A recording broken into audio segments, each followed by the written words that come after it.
Sometimes public officials, the people you elect into office, choose not to speak, even about topics that affect their constituents. Turns out there's plenty to be said in the borough of Montrose. Not in public, though, but in a string of emails among its council.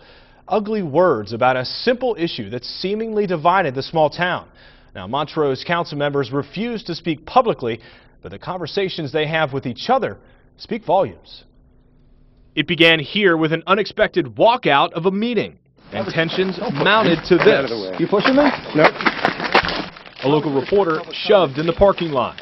All because of this. A 2.5-foot tall water spigot along a quiet street in the borough of Montrose.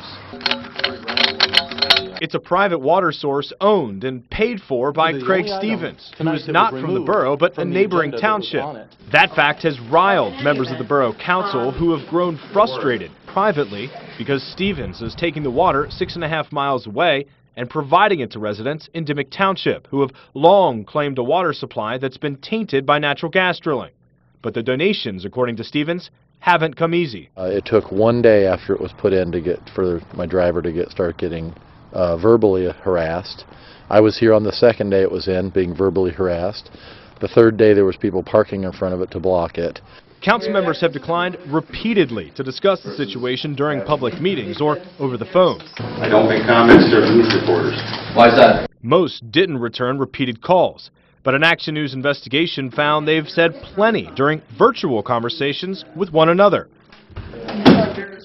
In a lengthy response from Councilman and attorney Sean Granahan to the newly elected Julianne Skinner, Granahan refers to Stevens and others' actions as thuggery and even devilry.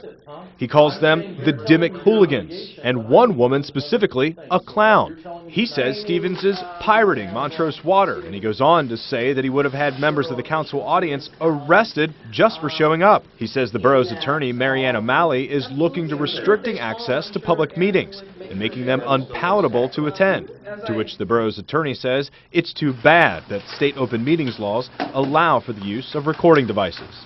For now, the deliveries from Montrose to Dimock continue, but whether the issue becomes a long-term problem is anyone's guess. This isn't World War III. This is not Armageddon. This is not the last bit of water in the world.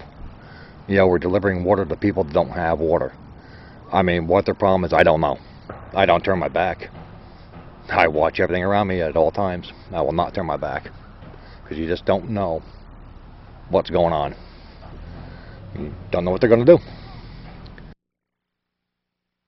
Now, I contacted each member of the Montrose Borough Council, and once again, none of them had any comment on the emails or the language they contained. The story doesn't end there, though. A right-to-know request for a broader picture of council communications is in the works. We'll bring you that story when the council makes those public records available.